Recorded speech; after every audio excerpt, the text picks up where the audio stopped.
Pretty much everything that NBC News and the New York Times have told you about the war in Ukraine is a lie. The Russian army is incompetent, they claim. Ukraine is a democracy. Vladimir Putin is Hitler and he's trying to take over the world. Thankfully, the Ukrainians are winning. None of that is true. Every claim is false, the last one especially. The Ukrainian army is not winning. In fact, it's losing badly. Ukraine is being destroyed. Its population is being slaughtered in lopsided battles with a technologically superior enemy, or scattered by the millions to the rest of the globe as refugees. Ukraine is running out of soldiers. As that happens, the question will inevitably arise, who's going to replace them? If the Ukrainians can't beat Putin, who will? The answer, of course, will be us. American troops will fight the Russian army in Eastern Europe. That's most likely. And the assumption is we'll win. But will we win? Probably not, says former Army Colonel Douglas Macgregor, a decorated combat veteran who advised the Secretary of Defense in the last administration. The U.S., says Macgregor, is on the brink of a catastrophic war that could very easily destroy us. Few Americans seem to understand that, but they should. Doug Macgregor is now the CEO of Our Country, Our Choice, and we sat down with him recently. This conversation is worth hearing. Doug Macgregor, thanks for joining us. How would you assess and describe the state of the war in Ukraine right now? That's an important question, and not enough people have good answers at this point. I think all of the lies that have been told for more than a year and a half about the Ukrainians are winning, the Ukrainian cause is just, the Russians are evil, the Russians are incompetent, all of that is collapsing. And it's collapsing because what's happening on the battlefield is horrific. Ukrainians now, we think, have lost 400,000 men killed in battle. We were talking about 350,000 a few months ago. Within the last month of this supposed counteroffensive, which was to sweep the battlefield, they lost at least 40,000 killed. We don't even know how many people have been wounded, but we know that probably upwards of 40 to 50,000 soldiers are amputees. We know the hospitals are full. And we know that Ukrainian units at the platoon and company level, that's with anywhere from 50 to 150 to 200 men, are in piecemeal fashion surrendering to the Russians. Not because they don't want to fight, it's because they can't fight anymore. They have so many wounded, they can't evacuate them. And commanders are saying, well, if I can't evacuate my wounded, I'm going to surrender because otherwise the wounded will die. And so they call the Russians, and they all speak Russian, and tell them on the radio, look, I've got 50, 60 wounded here. I'm going to surrender because I don't want them to be killed. And the Russians from the very beginning have always treated the Ukrainian soldiers very fairly and very gently. And so they know they're not going to be abused or mistreated. They know they can actually be exchanged for Russian prisoners in the future. So they're surrendering. And I think we're going to see this army that we've been spending so heavily on increasingly melt away. And at the same time as we're talking, if you look at this long banana-shaped strip of territory in southern Ukraine that the Russians control, if you go to the northeastern corner of that, south of this city called Kharkiv, there are major offensive operations taking place there right now. And the Ukrainian forces are being swept away in front of the Russians. And again, all of this happens in a way that is just not reported in the West. And in the meantime, rather than admit that this is a terrible tragedy that should be ended on humanitarian grounds, if no other, that the killing should stop, as President Trump said, stop the killing, we're going to continue. And this puts the Russians in the unhappy position of marching further west, because from the very beginning, Putin and his advisors were never interested in a war with NATO or the United States. That's why you've had such incrementalism, this slow grind of movement forward, defensive operations for a long period to build up the force, and then continued offensive operations. They have over 300,000 combat troops in reserve in Russia. And I think they're sitting there and not being released to fight because President Putin anticipates the possibility that we will intervene in Western Ukraine. And if we intervene in Western Ukraine, the Russians will be ready for that. And the consequences for us and for NATO will be devastating because we are not ready to fight the Russians. Why? Oh, I think the readiness has been on the decline for a long time. You've had an almost steady, uninterrupted decline in the discipline that makes soldiers fight. Discipline is a tough thing. We don't always understand it. Discipline is really a form of habit, and you build those habits over time through repetition, but you also build it under stress, under pressure, so that it sinks in. And then you build cohesion within the framework of those units. You don't build cohesion when you're dividing the force on racial grounds, when you're pushing people who are clearly unqualified up the ranks to command, when you're rewarding people for anything other than demonstrated character, competence, and intelligence. All of those things are demoralizing, destructive to military establishments. The Army and the Marines are suffering with it. So is the Air Force and the Navy. And there's no easy fix. And these cracks that are just cracks at the moment will become giant fissures if you go to war.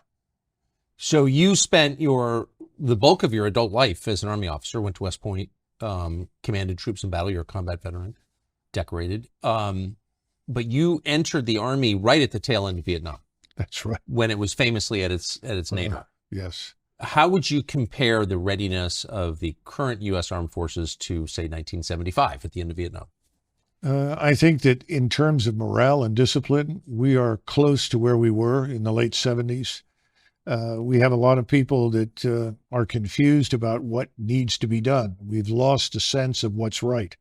In other words, you don't have people that have served long enough in formations to know what right looks like, so that you can see a battle group, whether it's a battalion size or brigade or larger, and you know what makes things work. You know what it takes to fight in battle. We don't have very many people like that because since 2001, most of the fighting has been on a very small scale against a fleeting enemy. You know, running around in sandals with an AK-47, relying heavily on explosives, mines to kill and maim Americans. About 87% of our losses were really a result of explosives that came from mines. This is not an army that is accustomed to fighting anybody who can fight back. If I were going to compare it to an army, a better comparison would probably be the French army before the Franco-Prussian War, because the French had fought Mexican bandits, Mexican rebels. They'd fought Arab bandits, Arab insurgents. They'd had a little experience fighting disgruntled, demoralized European troops, Austrians in northern Italy, but they hadn't faced a truly modern enemy. But people were convinced that the French army was the greatest army in the world because they'd fought in North Africa, in Indochina, Mexico, all over the world. That war was a catastrophe for France, and that army was decimated in months by a Prussian army that was a modern force, highly disciplined, very competently led, trained, and equipped. So we're not there. We have equipment that is decades old. The tanks that I served on, for instance, when I went to war in 1990, were virtually brand new, state-of-the-art. Those tanks are still out there. They've been rebuilt, but they're not new anymore. They're no longer as capable as they once were. You know, I'll give you a quick example. We have a turbine engine in the M1, A1 series tanks, and that turbine engine burns up as much fuel sitting still as it does moving, because it's a turbine engine. It was designed to be used on an aircraft. We put them into tanks. So that means you've got an 8-hour tank. Every 8 hours, if you're operating, you've got to refuel this thing. This thing also burns fuel at a very, very high temperature, over 1,000 degrees. And there are 40 plus connections around the engine that are very brittle, that can easily cause fires if accidentally they touch these little tubes that carry various types of fluid, if they actually touch this engine that's burning so hot. So the engine is so hot that you can track the movement of U.S. Army ground forces with tanks from low Earth orbiting satellites. So if you think you're going to hide or conceal yourself or outpace somebody, you're just a glowing target from space. To this must be added the ridiculousness of not having replaced that engine with a reliable, state-of-the-art diesel electric engine, which is much cooler, which can go for 24 hours or more without a refuel.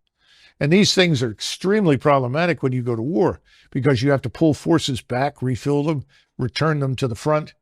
That's not easy to do when you're operating as frequently as every 8 or 6 or 9 hours. They say, well, we put it on, I guess, a generator on there to make up for this when you're sitting still. The problem is that you don't sit still for very long in combat, because if you do, you're going to be targeted and destroyed. And that, of course, is what we're seeing in Ukraine. Persistent surveillance from space, from overhead surveillance, makes everything visible all the time.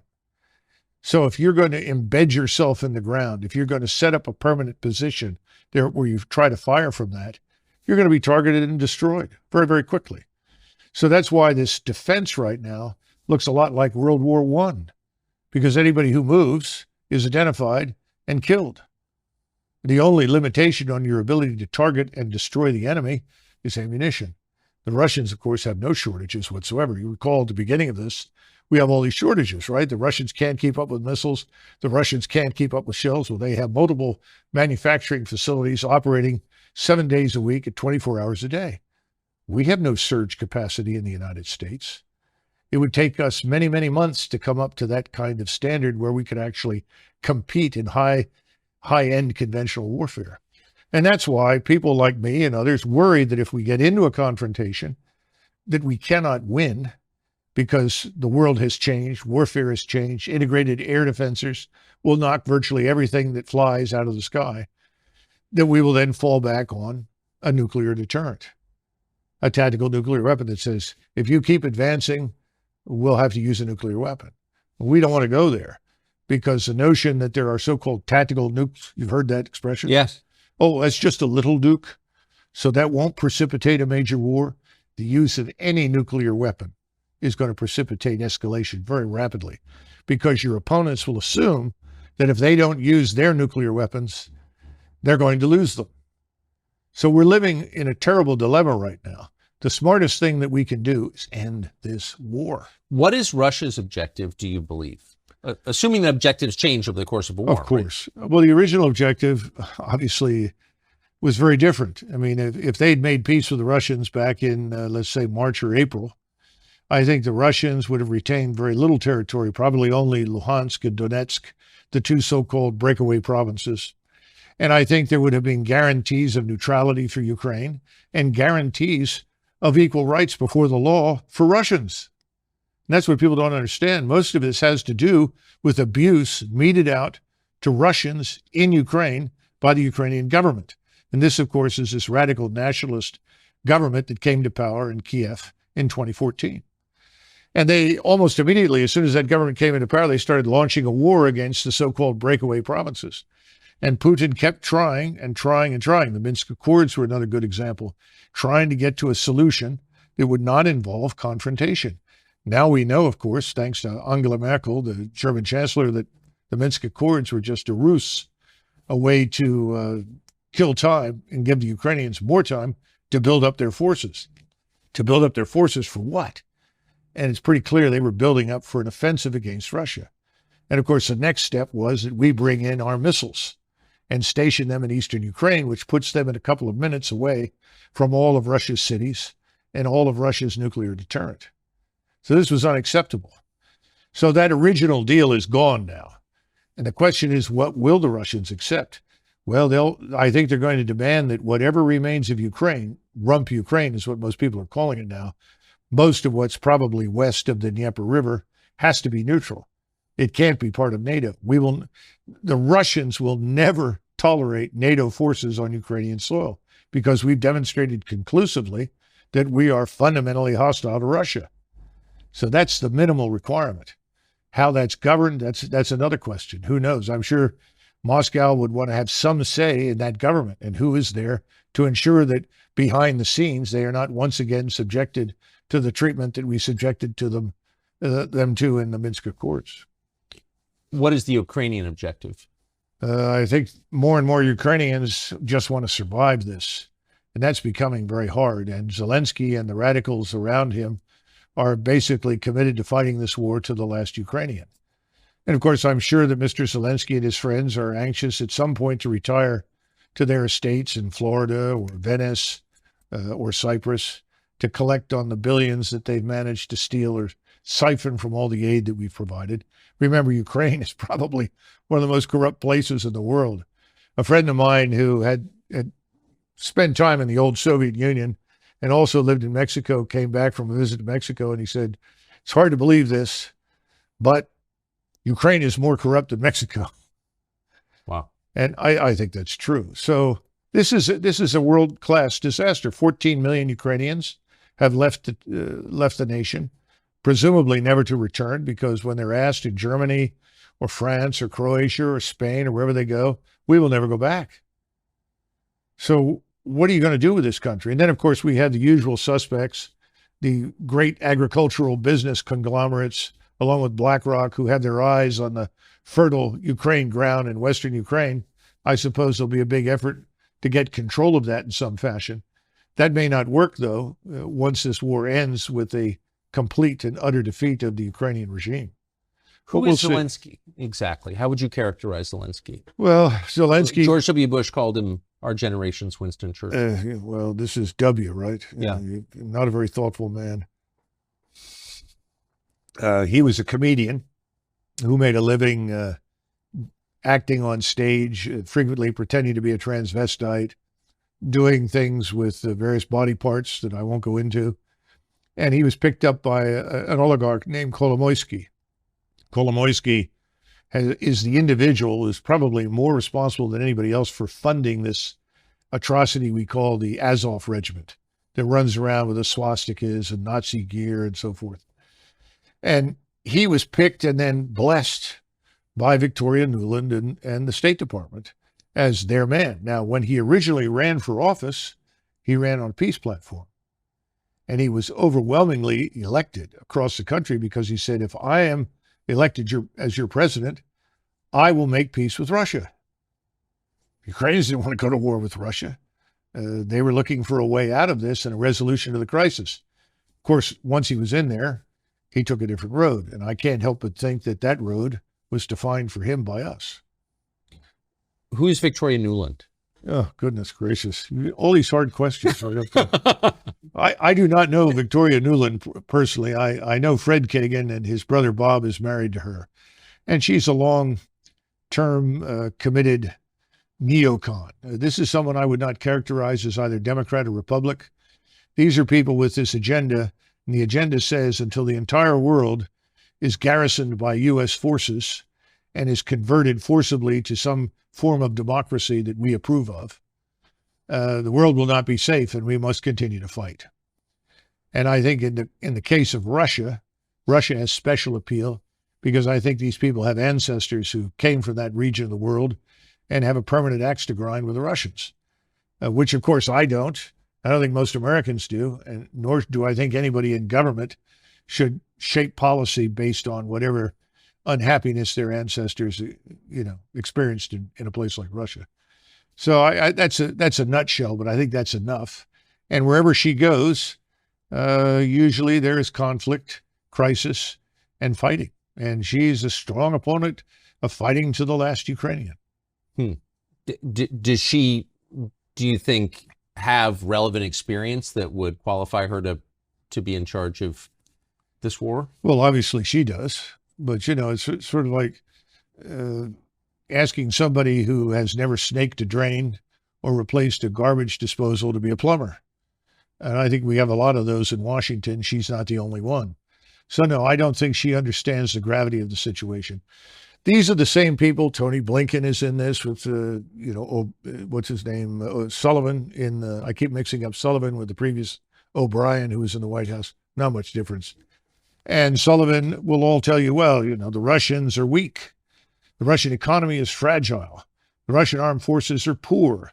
Their generals are terrible. And they can't possibly win. All we have to do is to keep up the pressure and they will collapse. Well, that's been a hell of a strategy. And it's killed large numbers of people and created millions of refugees and destroyed the country.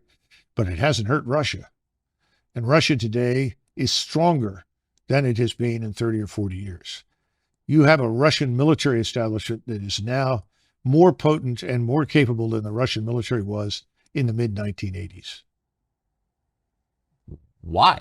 Wars typically, don't they degrade a military force? Well, the Russians have been very, very careful and deliberate, very cautious about the expenditure of life. What do you think the casualty numbers are in Russia? You know, that's a hard one to estimate. I think probably 50,000, 40 to 50,000 killed, maybe another 40 to 50,000 wounded. Wait, total? Yes. As compared to the Ukrainian?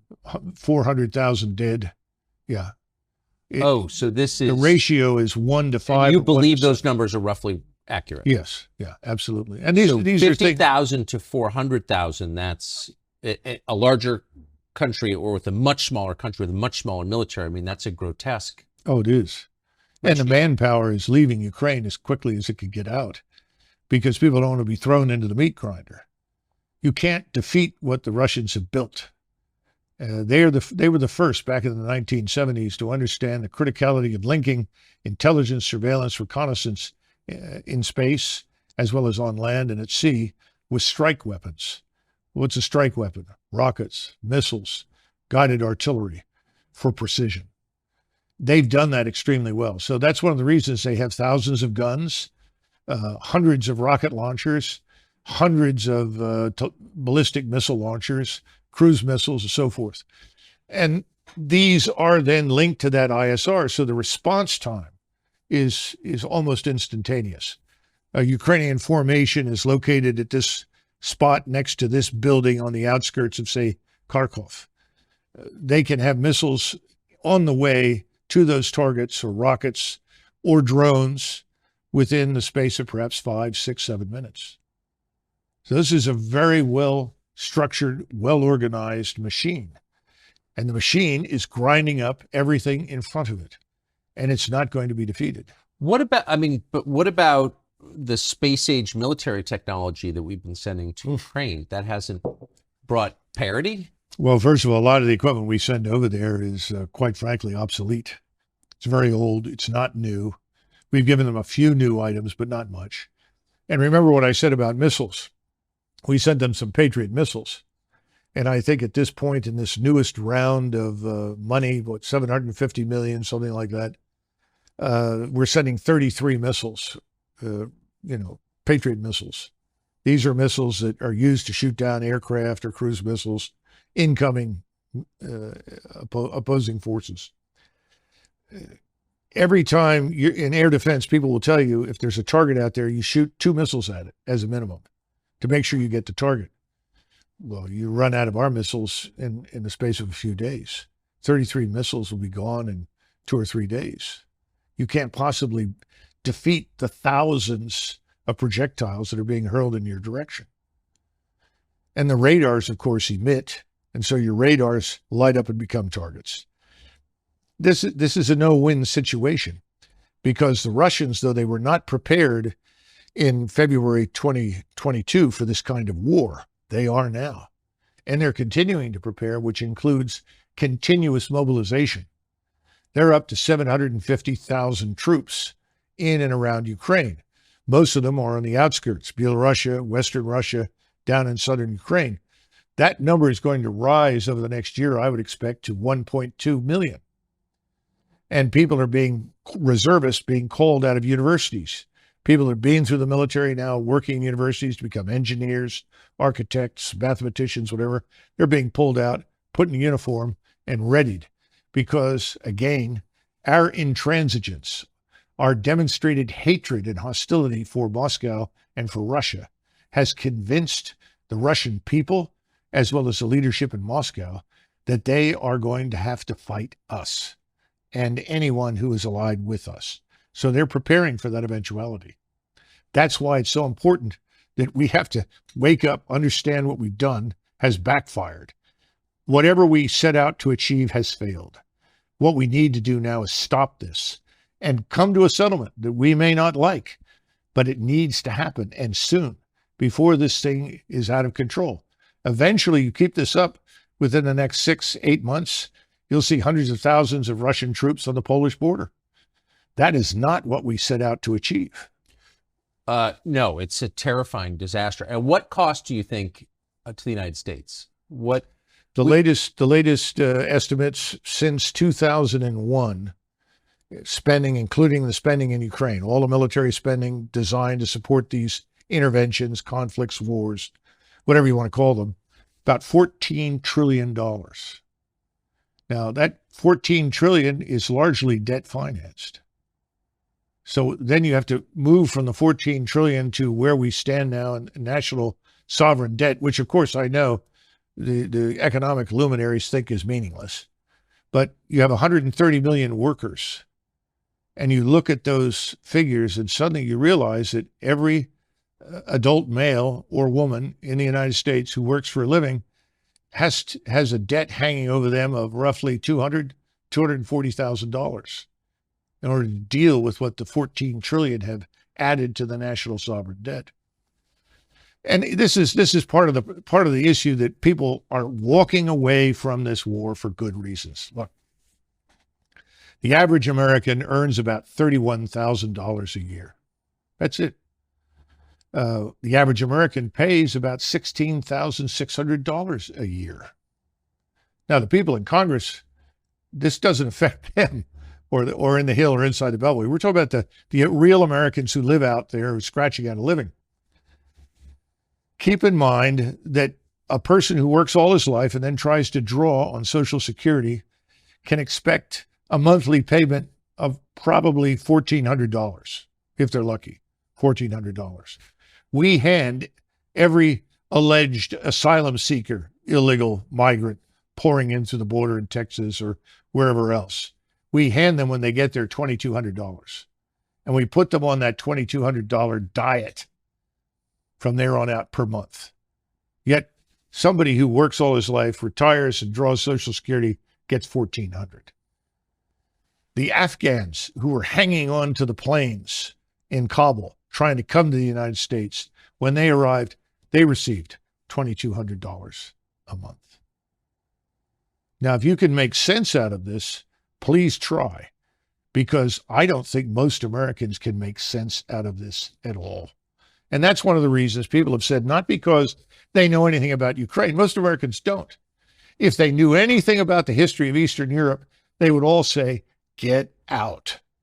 Because the wars and the blood and the hatred that have been characterized to that part of the world for hundreds of years is something we can't sort out. We can't fix it. We shouldn't try to arbitrate it. We don't know anything about it. We shouldn't be in this, is the bottom line. I think Americans have figured that out. But now they're beginning to look at the numbers and the figures and they say, what happened to consent by the governed? Instead, we have contempt for the governed. Whatever the governed want, they don't get. Who gets it? Well, the donors get what they want. You know, somebody was joking the other day and said, you know, Doug, if the donors were cannibals, they'd feed the American people to them. That's the attitude in Washington, D.C. What's the donor want? Give me more money. It's a catastrophe. It's the destruction of our whole republic. And I don't think people realize how far gone things are. A lot of Americans sense it. And I think we're on the path to some sort of national come to Jesus moment where we're tired of being the contemptibles. We want to have a say in what our government does, and we really don't have it. You mentioned the donors, and we just had a conversation with Vivek Ramaswamy running for president, Republican side. He's rich, and so he doesn't need big donors. But he has said publicly that he can't get money from any big-time Republican donor because his position on Ukraine is similar to yours. He doesn't buy the NBC News version of the Ukraine war.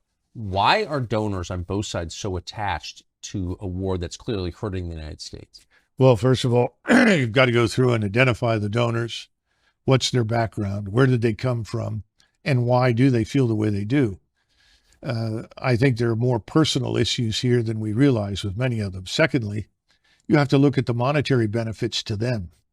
If they're it's not just being heavily invested in the defense industry.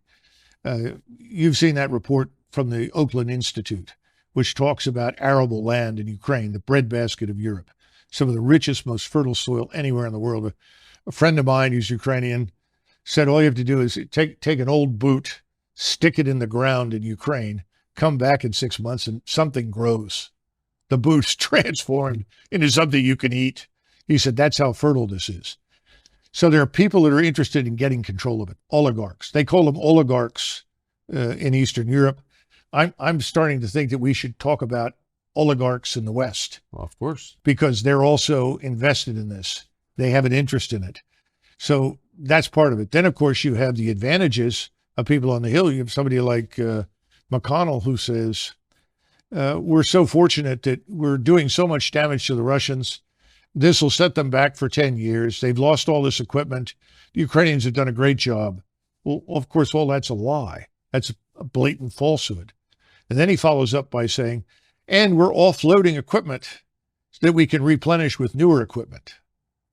Well, unfortunately, the new equipment we're going to buy looks an awful lot like the old equipment. So you're not necessarily getting new top-of-the-line material.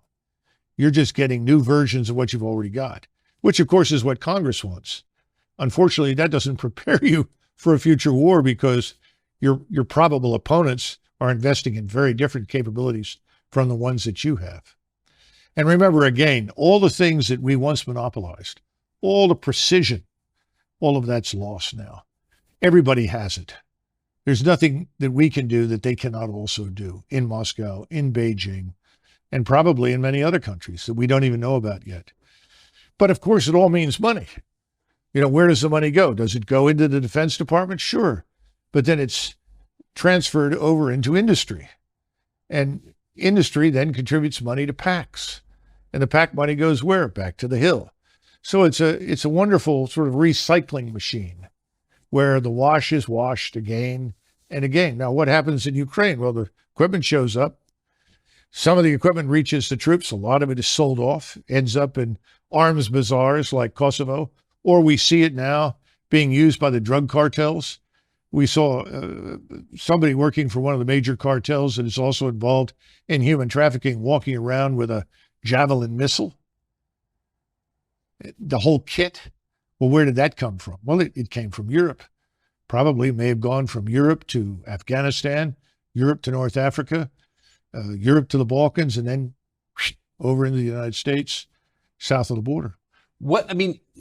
You can't be the only person who spent your life as an Army officer who's reached these conclusions. Like, what are they thinking at the Pentagon? There have to be people who've come to the same positions. Tucker, we have right now, I think 43, could be 44. It's usually 43 or 44, 4-star generals and admirals. You have to think about that. We have a force of 1.1. It seems like a lot. Well, let me explain just how much it is. We have 1.12 million people in the armed forces. In other words, you add up all the armed services, that 1.12 million. In World War II, at the height of the war, end of 42, beginning of 43, when we had 12.2 million men under arms, we had 7 4-stars. 7 4-stars. I can tell you who they were. You had George Marshall, Chief of Staff of the Army, Douglas MacArthur commanding in the Pacific, Eisenhower commanding in Great Britain and in the European theater, Hap Arnold for the Air Force. Unofficially, he was the vice chief, but he was effectively commanding the air forces. And then you had Leahy, who was in the White House. Admiral Leahy as the liaison officer. He was effectively the unofficial chairman of the Joint Chiefs for FDR. Then you had Nimitz and King. King was the CNO, and Nimitz commanded in the Pacific. Now, somehow or another, with only 7 4-stars, we managed to survive the greatest, most destructive war in history, and fortunately end up on the quote-unquote winning side. Now we are blessed with 43 to 44 4-stars organized into multiple commands designed to blanket the globe with American military power and interest. I think it borders on lunacy, especially since we don't live in the world of 1920, 1945. This is the 21st century. Today, if you have forces forward, they're easy to identify, easy to target, easy to destroy. So what's the point of having a lot of forces forward? Well, we can always reinforce them. No, you can't. How do you get across these vast oceans, the Atlantic and the Pacific, when your opponents have submarine fleets? How many ships do they have to sink, supply ships, transports, before everybody says, that's it, we're not going? Same thing true for aircraft. Well, we have better aircraft. We may have better aircraft, but we don't have very good air defenses. We've neglected air and missile defenses for years. In the Army, they always treated theater air and missile defense as sort of the redheaded stepchild, because we haven't fought anybody that compelled us to defend ourselves from missile and air attack. Well, those days are over. In other words, if you press this war with Russia in Central East Europe, it will reach us here in the United States. People aren't thinking about that. How many Americans do you think are assisting or fighting on the side of Ukraine right now?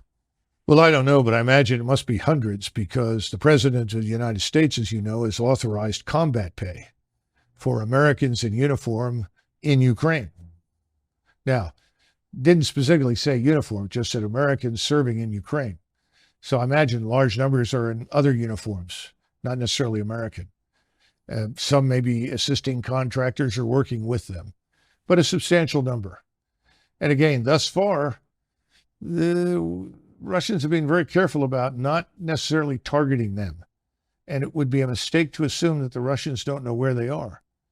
And the latest strikes that we've had over the last couple of months have been all the way out on the border with Romania, the border with Poland, the border with Moldova. Precision strikes, Kinshal missiles carrying 1,000-pound warheads. Great accuracy, very destructive. Why? The Russians are sending a message. If you think you're going to hide from us if you come in here, you're not going to do that. If you cross these borders, we will annihilate you. You'll never get to the Dnieper River. We won't permit it. And we need to come to terms with these realities, because we can't defeat it. And see, this is the sad part. Somebody will say to me, well, Doug, you don't sound very patriotic. I'm not patriotic. I put my life on the line for the country. I have no compunction about fighting or killing anybody if we need to do it. Don't get me wrong. We don't need to do this. That's the point. This is unnecessary. And if we do it, so I think a lot of Americans suspect that maybe our military force is weaker than we think it is. You're saying it's much weaker than we think it is. Think of it like an engine. You have a 500 horsepower engine in 1991, and the 500 horsepower engine goes from 500 to 400 to 300 to 200 down to 100. Now, you don't notice very much because you don't put the pedal to the metal. It's good enough to get to the grocery store. It's good enough to drive on 95 for 50 miles. But if you put your foot down the pedal, you're going to discover that this is a very weak engine. It's not performing very well. It doesn't have what it once had. In other words, we've gone down in the horsepower arena militarily. This is the warning. This is what people need to understand. People say, well, what about all the money we spent? That's a damn good question. You spend all this money, what are you getting for it? Where did the money go? Who's making the decisions? And you have separate services. Each service lives in its own world, has its own doctrine, its own bureaucracy, its own way of war. All this jointness is just, fugazi nonsense. And you got lots of generals, and every general has a reason to exist. And every general has 1,000 men in his headquarters, every 4-star. And every 4-star needs money for his projects.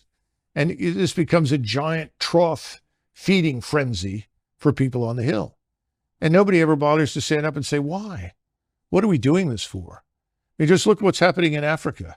Niger decided they'd had enough of their French overlords. The French retained ownership of virtually 50% of everything of value in their colonies in Afrique du Nord. Now, that's French business. Whatever the French want to do, it's fine with me. But my point is, we're involved there because we built an airstrip in Niger, and we marched in there to defeat Islamists. The truth is, there weren't very many Islamists until we showed up. Now there are lots of Islamists. What's wrong with that picture? And now it turns out the whole population, in addition to hating the French, has decided they hate us. So we've had a coup in Niger that's now being backed by the Algerians, as well as the neighbors. And people are saying, well, We trained them. We gave them assistance, and they're turning on us. Oh, it must be the Wagner mercenaries. There aren't any Wagner mercenaries in the place. In other words, that we may have gone in there and blown it on our own, made mistakes of our own, backed the wrong horse, whatever you want to call it, doesn't occur to anybody. Well, it must be those Russians, or maybe those pesky Chinese. We have this unfortunate habit of seeing ourselves as always wearing the white hat, always doing everything right, and we miss the truth. And the truth is, soldiers, sailors, airmen, and Marines do what they're told. They'll go wherever you ask them to go. They'll put their lives on the line.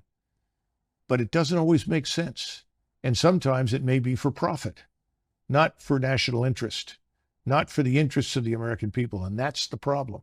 And no one's been watching this thing. They see the flag, everybody salutes, everybody listens to the music, everyone's enthralled. But the old 500 horsepower engine is gone. We're down to 100 horsepower. And the 100 horsepower engine is trying to make it all over the world. It's not going very well.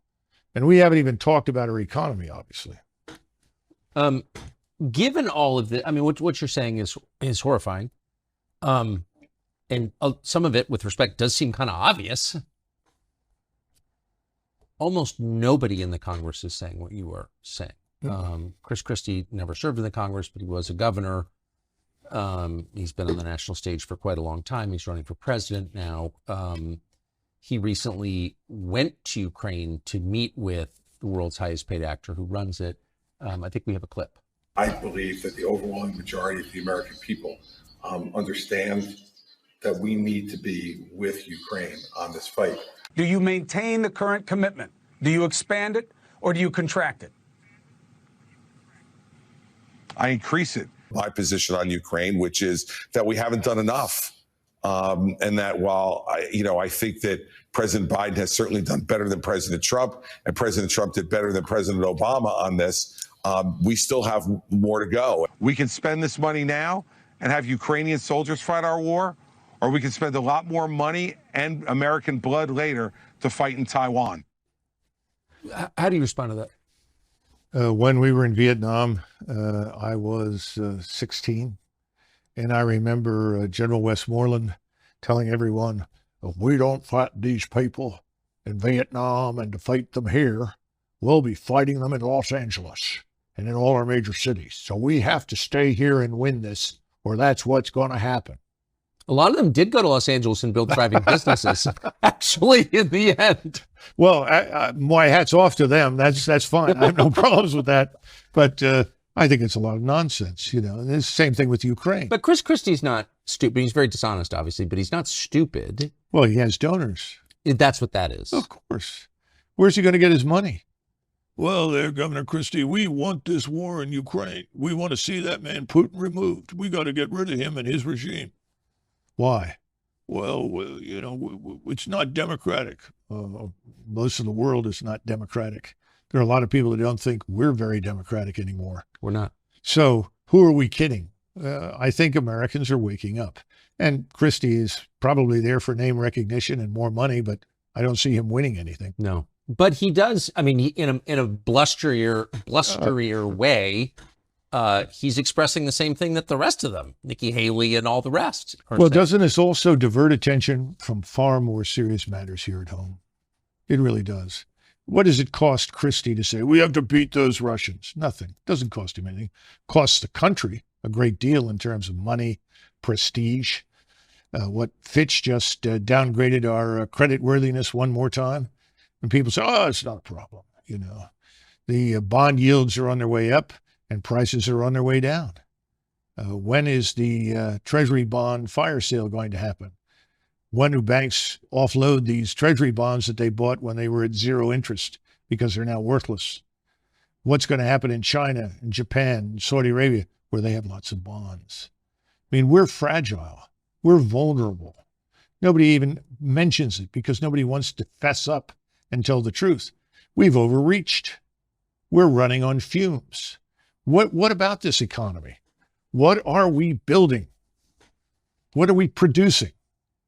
You know, that's what made us a great power between 1865 and basically 1920. That's when your industrial base was created. That's when you had people like Edison and Tesla, Rockefeller, all these people. They were tough and they were intelligent and they were effective. The only person I see out there now who's remotely like that is Musk. He's building something. He's creating something.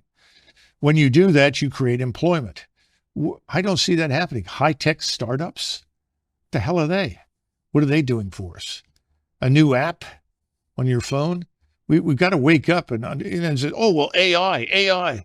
AI is better algorithms. Better algorithms do not replace human beings, and they don't necessarily create opportunity for people to work. We've got to think this thing through very carefully. We haven't done that. What about our energy sector? Oil, gas, we've killed it. We have what, half the refineries we once had? California had something in the neighborhood of 43 or 44 refineries. They're down to 23.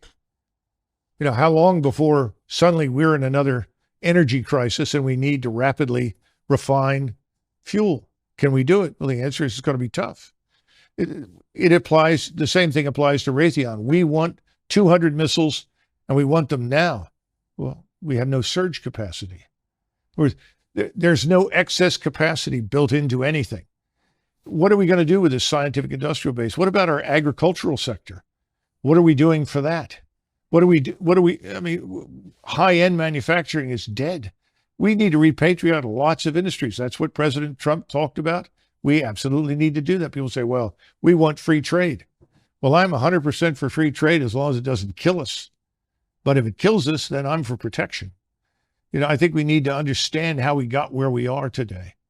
I don't see anybody talking about that. And I think Americans are beginning to turn these people off. You know, Democrats, Republicans, it's the uniparty. Who are we kidding? What are they doing for us? The swamp gets bigger and richer. The rest of the country gets poorer. I don't see any good outcome right now from any of these candidates. Perhaps I'm too harsh, but that's the way I feel. Last question, and it's more a piece of tape that I want to get you to respond to, but I think it's come to a lot of people's attention. This is just so perfect that one of the spokesmen for the Ukrainian military is an American guy, leftist, dressed up like a woman, who's now wearing a Ukrainian army uniform and talking about killing Putin. Watch this. If you look at Putin's mouth, you'll notice that blood drips from it. He's a vampire, carrying out genocide against both Ukrainians and Russians alike. Vlad Putin bathes in the blood of innocent children and enjoys it. And this is why the dictator of the Russian Federation must be deposed, and why peace talks have to be focused on President Zelensky's 10-point peace formula and the full liberation of Ukraine. There's something so perfect about that, the convergence of every ugly anti-human trend in modern. Is that a transgender life. Person? That's a guy with fake breasts. Yeah, yes. yeah, that's interesting. Well, I think everything else is fake too. We estimate that at least 60,000 children from Ukraine have disappeared, vanished since this war began. Where are they? What about all of the women that have been sold into prostitution that once lived in Ukraine? This war is a catastrophe. The people bathing in blood are in Kiev and Washington, not in Moscow. And this sort of thing is going to play well until it can't. And that's the sad part. We're going to see this whole thing collapse and implode. It's coming. And with it, NATO? I would think so, because the Europeans right now, Germany is well into a recession. It has systematically deindustrialized itself by casting its lot with the anti-Russian crowd. And remember that in Europe, it was not very difficult to supply stereotypes left over from the Second World War of the Soviet armed forces. The Soviet army was, an exercise in barbarism and savagery, mass rape, you name it. It was terrible. That's not Russia today. Russia today is a very different society, very different state. And that's been Putin's effort from day one. He's been interested in restoring Russia as an Orthodox Christian state with a true national identity and a strong national culture. That's probably another reason why so many people want to destroy Russia. because it's the last European state that has not been flooded with foreigners and turned into some sort of polyglot experiment, which is failing badly, by the way, because at some point, all of these unwanted people in Europe, and for that matter, here as well, I suspect, when things fall apart economically, it's going to get very hard on them. Because people are going to look around and they go through this, well, wait a minute, I'm an American. Who are you? What are you doing here? Why are you living that way? Why are you being subsidized? I'm a German. You know, you don't belong here. You need to go home. I'm getting $1,400 a month in retirement that I paid into my entire life, and you just show up from Congo and you're getting $2,200. Well, here's another one. The president announced yesterday on one of these tweets, somebody tweets for him, obviously, that the people that have lost everything in Hawaii, thousands of them lost everything, are going to receive a one-time payment of $700. Now, I haven't been to Hawaii in a long time. I'm not even sure I've ever been there, but I know that $700 isn't going to take care of a family for very long. No. But in the meantime, hundreds of millions, billions of dollars continue to flow into this black hole called Ukraine, which I think is an exercise in fraud, deceit, and criminality, to be blunt. So when's it going to stop? When are we going to take care of Hawaii? Let's go back to Ohio, where we had the derailment and the chemical spill. 4,000 human beings living in this area. The water is still not fit to drink, as I understand it. We wouldn't even invest the money to move those people to a safer area, even if it meant temporary housing or permanent housing, until this thing was cleaned up. What have we done? This is the problem. It is America last on every level. The last people who are consulted, the last people who are benefiting from anything that goes on in Washington are Americans. This cannot go on. It's got to end. And I think it will end. But unfortunately, it's like everything else. We're going to have to be pushed over the cliff into the abyss. I think that's where we're headed. Well, on that cheerful note, Retired Colonel Douglas Macgregor, thank you. Sure was great. You often hear people say the news is full of lies. In Kennedy's motorcade, 239 people. The death of Jeffrey Epstein.